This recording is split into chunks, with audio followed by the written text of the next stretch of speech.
करायचा। सटाणा शहरातून जाणाऱ्या राष्ट्रीय महामार्गाचे काम गेल्या अनेक दिवसांपासून संथ व अपूर्ण अवस्थेत असल्याने नागरिकांचे दैनंदिन जीवन विस्कळीत झाले आहे।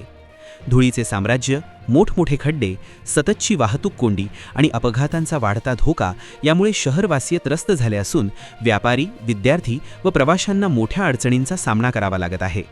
या पार्श्वभूमीवर साई सावली फाउंडेशनचे संस्थापक अध्यक्ष प्रशांत कोठावदे, भाजपाचे बिंदू शर्मा, जे.डी. पवार यांच्या शिष्टमंडळाने बागलाणचे प्रांताधिकारी महेश शेलार यांना निवेदन सादर करून तातडीने कार्यवाहीची मागणी केली आहे।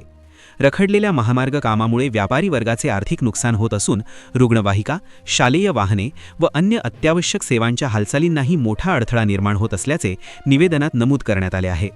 निवेदनात स्पष्ट इशारा देण्यात आला असून दिनांक 30 डिसेंबर 2025 पर्यंत महामार्गाच्या कामाला प्रत्यक्ष सुरुवात झाली नाही तर जनतेच्या वतीने आमरण उपोषणाचा मार्ग स्वीकारण्यात येईल असे नमूद आहे। या संभाव्य आंदोलनास प्रशासन व संबंधित यंत्रणा सर्वस्वी जबाबदार राहतील असेही स्पष्ट करण्यात आले आहे। सटाणा शहराच्या सुरक्षिततेच्या व विकासाच्या दृष्टीने राष्ट्रीय महामार्गाचे काम तातडीने, नियमानुसार, गुणवत्तापूर्ण पद्धतीने आणि वेळेत पूर्ण करण्यात यावे अशी ठाम मागणी निवेदनाद्वारे करण्यात आली आहे। यावेळी पंकज सोनवणे, प्रफुल्ल कुवर, नानासाहेब देवरे, राकेश सैंदाणे, यशवंत सोनवणे, भगवान पवार, चेतन सूर्यवंशी, रोहित येवला, सुधाकर पाटील, योगेश पाटील, योगेश सोनवणे, राजू पाटील आदींसह नागरिक उपस्थित होते।